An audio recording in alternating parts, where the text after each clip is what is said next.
சையஃப் அலி கான் யாரு? இப்போ இந்த ஒட்டுமொத்த சொத்துக்களும் கவர்மெண்ட்டுக்கு போதா? என்ன நடந்தது சார்? நூற்றுக்கணக்கான படங்கள் ஹீரோவா நடிச்சிருக்காரு. இன்னைக்கு பாலிவுட் நடிகர்கள்ல ஒரு முக்கியமான நடிகராக இருக்காரு. அவர் வெறும் நடிகரா அப்படின்னா அவர் நடிகர் கிடையாது. நிறைய பேருக்கு அவரை பத்தி தெரியாத சில தகவல் இருக்காது. என்ன அப்படின்னா அவர் நவாப் குடும்பத்தை சேர்ந்தவர்.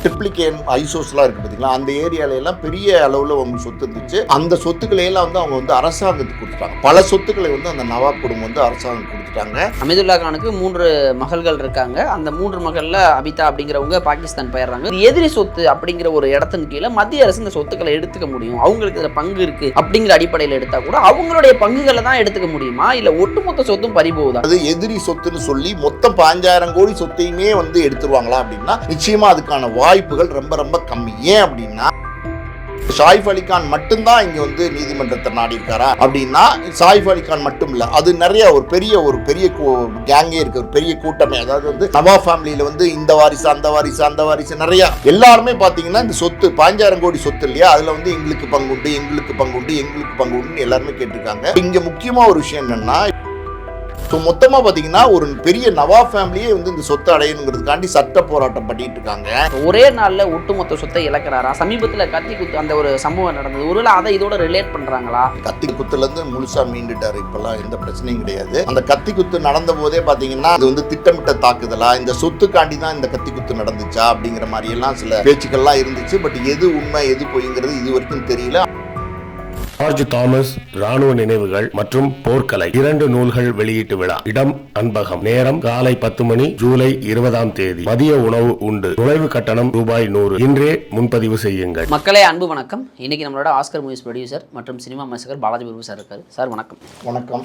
நடிகர் சையஃப் அலி கான் பாலிவுட்டில் ஒரு முக்கியமான நட்சத்திரம். சமீபத்தில் கூட கத்தி குத்துப்பட்டு யாரா குத்துனா, எதுக்குடா குத்துனாங்க, ஏன் குத்துனாங்க அப்படின்னு பல்வேறு கேள்விகள்லாம் வந்தது. சையஃப் அலி கான் இறந்து விடுவாருங்கிற ஒரு அச்சத்துக்கெல்லாம் போனாங்க. அந்த அளவுக்கு கத்தி குத்து பலமாக இருந்தது. அந்த வீடியோவில் நம்ம பேசியிருக்கிறோம். இப்போ சையஃப் அலி கான் பொதுவாகவே ஒரு மன்னர் பரம்பரையை சேர்ந்தவருங்கிற மாதிரி அவர் அந்த அரண்மனையிலே உருண்டு பிரயாண்டு அப்படின்னு அவருடைய வரலாறுகள்லாம் தெரியும் இல்லையா. இப்போ திடீர்னு அவங்களுடைய அந்த அரச குடும்பத்தில் இருக்கக்கூடிய ஒட்டுமொத்த அரண்மனை, ஒட்டுமொத்த சொத்துக்களையும் அரசு கையகப்படுத்த போகுது, எதிரி சொத்துக்கள் அப்படிங்கிற ஒரு பரிந்துரைக்கிற அப்படிங்கிற ஒரு செய்தி ஒன்று பரவிக்கிட்டு இருந்தது. முதல்ல சையஃப் அலி கான் யார்? இப்போ இந்த ஒட்டுமொத்த சொத்துக்களும் கவர்மெண்ட்டுக்கு போதா? என்ன நடந்தது சார்? சையஃப் அலி கான் பாலிவுட்டில் ஒரு பிரபல நட்சத்திரமாக இருக்கார், எல்லாருக்குமே தெரியும். 1993 அறிமுகமாகி இன்னைக்கு வரைக்கும் பார்த்தீங்கன்னா ரொம்ப பாப்புலராக ரொம்ப டாப் ஸ்டாரில் ஒரு நடிகராக இருக்கார் சையஃப் அலி கான். அவர் பார்த்தீங்கன்னா நம்ம விக்ரம் வேதா, அப்புறம் பார்த்தீங்கன்னா தேவாரா, இன்னும் நிறைய படங்கள், தொடர்ந்து பல படங்கள் வெற்றி படங்களை கொடுத்துருக்காரு. நூற்றுக்கணக்கான படங்கள் ஹீரோவாக நடிச்சிருக்காரு. இன்னைக்கு பாலிவுட் நடிகர்களில் ஒரு முக்கியமான நடிகராக இருக்கார். அவர் வெறும் நடிகரா அப்படின்னா அவர் நடிகர் கிடையாது. நிறைய பேருக்கு அவரை பற்றி தெரியாத சில தகவல் இருக்காது. என்ன அப்படின்னா அவர் நவாப் குடும்பத்தை சேர்ந்தவர். நவாப் குடும்பத்தை சேர்ந்தவர் அப்படின்னா நம்ம ஆர்காட் நவாப்னு சொல்லுவாங்க. நம்ம தமிழ்நாட்டில் பார்த்தீங்கன்னா ஆர்காட் நவாப்னு ஒரு பெரிய ஒரு ஆளுமையான ஆளுங்க இருந்தாங்க. அவங்கெல்லாம் பார்த்தீங்கன்னா அதாவது பல கோடிக்கணக்கான சொத்துக்களை ஆர்காடில், இன்னும் சென்னையில் பார்த்தீங்கன்னா ட்ரிப்ளிகேன் ஐசோஸ்லாம் இருக்குது பார்த்தீங்களா, அந்த ஏரியாலெல்லாம் பெரிய அளவில் அவங்க சொத்து இருந்துச்சு. அந்த சொத்துக்களையெல்லாம் அவங்க அரசாங்கத்துக்கு கொடுத்துட்டாங்க. பல சொத்துக்களை அந்த நவாப் குடும்பம் அரசாங்கம் கொடுத்துட்டாங்க. இப்போ கூட நீங்கள் இப்போ அதாவது திருவல்லிக்கேணி போனீங்கன்னா, அதாவது அமீர் மஹால் அப்படின்னு ஒரு மஹால் ஒன்று இருக்கும். அது ஒரு பெரிய மாளிகை மாதிரி இருக்கும். அது உள்ளே போய் பார்த்தீங்கன்னா பெரிய கோட்டை, எப்படி அந்த காலத்தில் ராஜா காலத்தில் வாழ்ந்தாங்களோ அப்படி ஒரு சாம்ராஜ்யமே அங்கே இருக்கும். இன்னமும் அவங்க அதே மாதிரி நவாப் எப்படி வாழ்ந்தாங்களோ அதே மாதிரி தான் வாழ்ந்துட்டு இருக்காங்க. இன்னும் சொல்லப்போனால் முதல் பல இடங்களில் பார்த்தீங்கன்னா முக்கியமான ஃபங்க்ஷன்ஸ், அரசாங்க ஃபங்க்ஷன்ஸ்லேயே பார்த்தீங்கன்னா அவங்களுக்கு முதல் மரியாதை தரப்படுது. அப்படிப்பட்ட ஒரு குடும்பம் தான் நவாப் குடும்பம். ஸோ இது அந்த பக்கம், அதாவது மத்திய பிரதேஷில் போபால் இருக்கு இல்லையா, போபாலில் இந்த நவாப் குடும்பம் இருந்திருக்கு. அந்த நவாப் குடும்பம் மிகப்பெரிய ஆளுமையான குடும்பம்.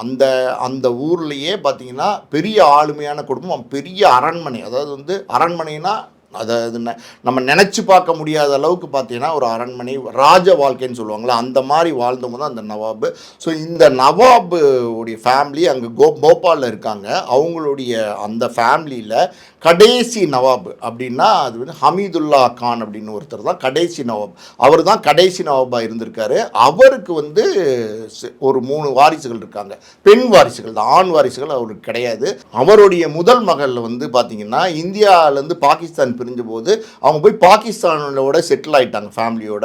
அவங்களுடைய குடியுரிமையே இந்தியா ரத்து பண்ணிருச்சு. இதுக்கப்புறம் பார்த்தீங்கன்னா சஜிதா பேகம் அவங்க தான் ரொம்ப முக்கியம். இங்கே அவங்க தான் வந்து பார்த்திங்கன்னா நான் சொல்கிறேன் அவங்க யாருன்னு.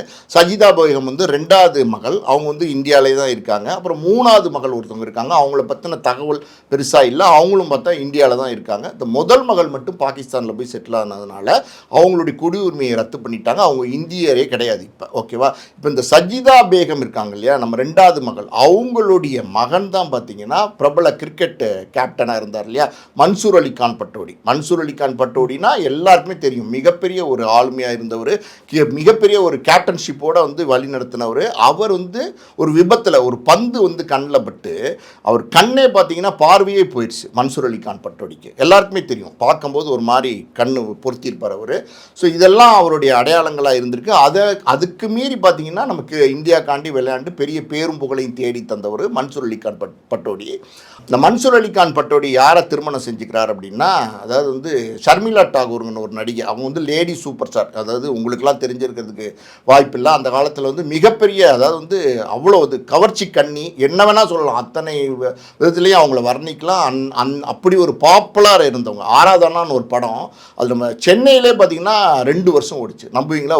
ஒரு ஹிந்தி படம் பல வருடங்களுக்கு முன்னாடி சென்னையிலே 2 வருஷம் ஓடினுச்சுன்னா அப்போ பாலிவுட்லாம் எப்படி கலக்குன்னு கலக்கியிருக்கும்.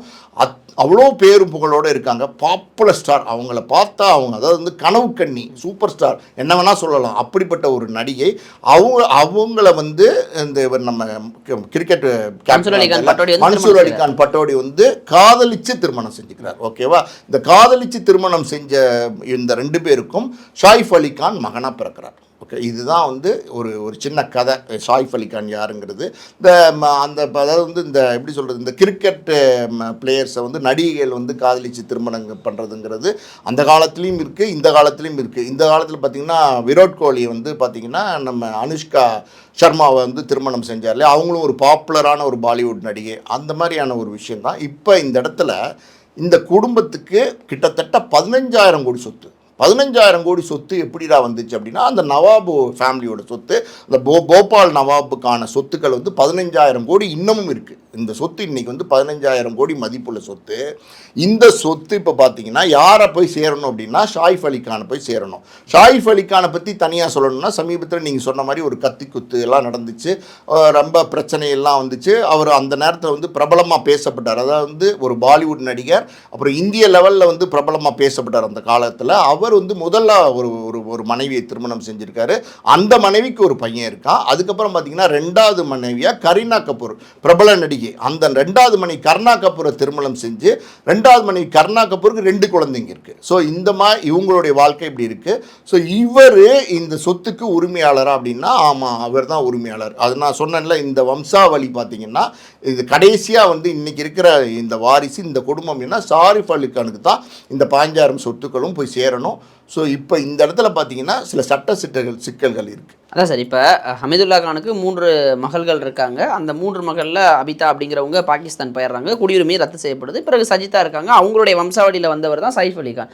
இப்போ அதற்கு பிறகு ரபிதான் ஒருத்தங்க இருக்காங்க. இப்படி இந்த ஒட்டுமொத்த சொந்தக்காரங்களில் இப்போ இவங்க பாகிஸ்தானுக்கு போனதுனால, அதாவது இவங்களுடைய பெரியம்மாவோட பாட்டி, அவங்களுடைய பாட்டி வருவாங்க, அவங்க அங்கே போயிடுறாங்க. போனதுக்கு பிறகு இது எதிரி சொத்து அப்படிங்கிற ஒரு இடத்தின் கீழே மத்திய அரசு இந்த சொத்துக்களை எடுத்துக்க முடியும், அவங்களுக்கு இதில் பங்கு இருக்குது அப்படிங்கிற அடிப்படையில் எடுத்தால் கூட அவங்களுடைய பங்குகளை தான் எடுத்துக்க முடியுமா, இல்லை ஒட்டுமொத்த சொத்தும் பறிபோகுதா? ஏன்னா இவர் பிறந்ததுலேருந்தே கிட்டத்தட்ட அரச குடும்பத்தில் வளர்ந்தவர், அரண்மனையிலே உருண்டு விளையாண்டவர். அப்படிங்கும்போது 15,000 கோடி சொத்துங்கிறது ஒரு ஓரளவு கணக்கிட்டு இருக்காங்க. இப்போ அத்தனை சொத்துக்களும் சைஃப் அலிகானுக்கு போயிருமா?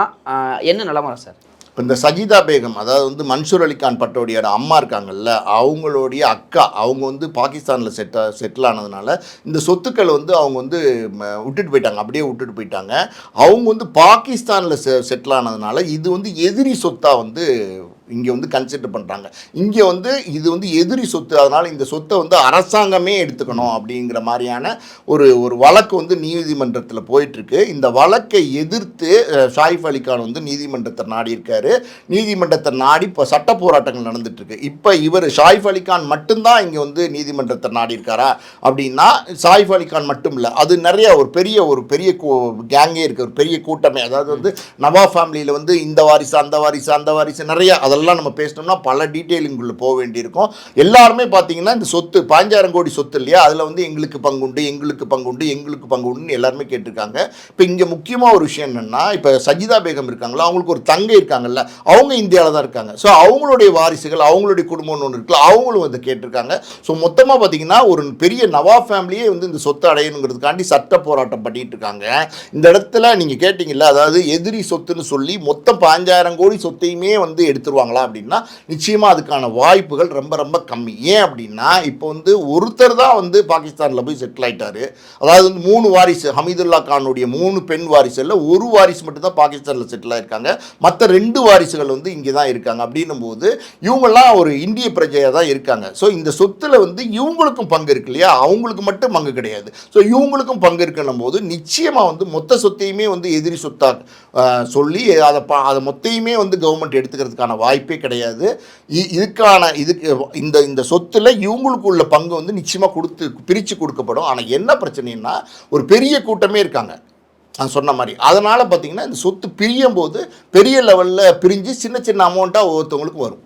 அதான் சார், இப்போ நீங்கள் சொல்கிறது ஹமீதுல்லா கானுடைய 3 மகன்களை பற்றி சொல்கிறீங்க. ஆனால் அந்த சொத்தில் திடீர்னு பார்த்தா ஹமீதுல்லா கானுடைய அண்ணன் பொண்ணுங்க, அவங்களோட பசங்க அப்படின்னு கிட்டத்தட்ட ஒரு 27 தலைமுறை சேர்த்து வருவாங்கன்னு நினைக்கிறேன். இவ்வளோ கன்ஃபியூஷன் அந்த 15,000 கோடி சொத்து மத்திய அரசு எடுத்துக்கிறாங்கன்னா அது எந்த செக்டாரில் எடுத்துப்பாங்க, ஒட்டு மொத்தமாக போகுதாங்கிறதெல்லாம் நம்ம கூடிய விரைவில் தெரிய வரும்னு நினைக்கிறேன். இப்போ சைஃப் அலி கான், அவர் கரீனா கபூர், அவங்களும் ஒரு ஃபேமஸான ஒரு ஆக்டர். அப்படி இருக்கும்போது இவங்களுடைய சொத்து மதிப்பு போயிடுது. இப்போ ஒரே நாளில் ஒட்டுமொத்த சொத்தை இழக்கிறாரா? சமீபத்தில் கத்தி குத்து அந்த ஒரு சம்பவம் நடந்தது, ஒருவேளை அதை இதோட ரிலேட் பண்ணுறாங்களா?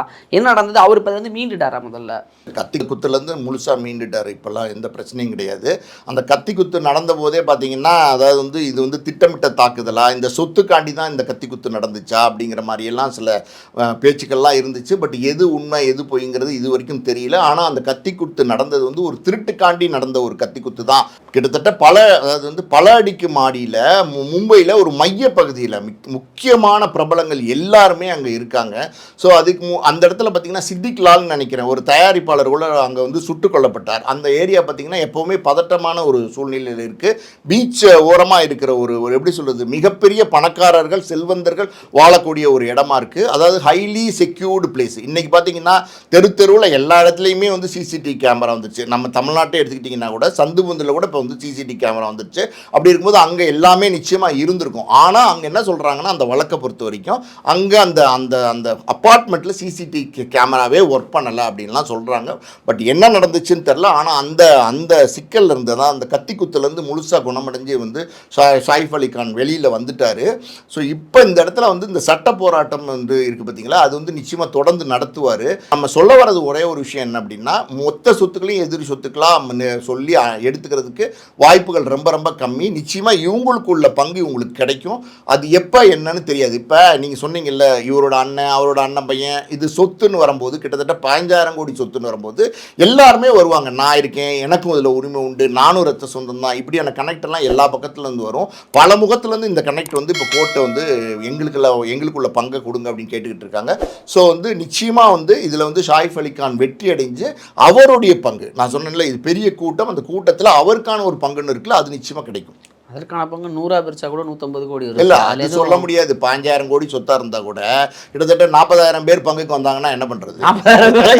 வந்தாங்கன்னா நாளுக்கு 40 ரூபா கொடுத்து அனுப்ப வேண்டியதான். நீங்கள் அரச குடும்பங்களும் ஒரு 600 அப்படி யோசிக்கிறீங்க. அவ்வளோ இல்லை சார். மேபி நவாப் ஃபேமிலியில் வந்து அந்த ஃபேமிலி ஸ்ட்ரக்சர்ஸாக நிறைய கேஸில் அதில் ரொம்ப குழப்பங்கள் போயிட்டு இருக்கு. இருந்தாலும் சைஃப் அலி கான் கத்தி குத்து அதற்கு அதுலேருந்து மீண்டு வர்றாரு. அதற்குள்ளாக ஒட்டுமொத்த சொத்துக்கள் ஒட்டுமொத்தங்கிறத விட அரண்மனை அந்த சார்ந்த அனைத்தும் கவர்மெண்ட் எடுத்துக்க போகிறாங்கும் பொழுது அந்த அரண்மனையிலே வளர்ந்தவர் அந்த அரண்மனை கையை விட்டு போகும்போது அவருக்கு ஒரு தனிப்பட்ட இழப்பு தான். ஸோ கரீனா கபூர் அவங்க பாவம் சார், என்ன நடக்குன்னு தெரியல, இந்த சொத்துக்கள்லாம் என்ன ஆகுதுன்னு தெரியல. கூடிய விரைவில் வந்து ஒரே ஒரு விஷயம் என்னென்னா, இந்த நவாப் குடும்பத்தை பொறுத்த வரைக்கும் அதாவது வந்து இந்தியா ஃபுல்லாக வந்து இருந்திருக்கிறாங்க. அவங்களுடைய பல கோடி சொத்தை வந்து அரசாங்கத்துக்கு அவங்களே விருப்பப்பட்டு கொடுத்துட்டாங்க. ஸோ இந்த இடத்துல இருக்கிற சொத்து அதாவது வந்து கொடுத்தது போக மிச்ச மீதி தான் இந்த 15,000 கோடி.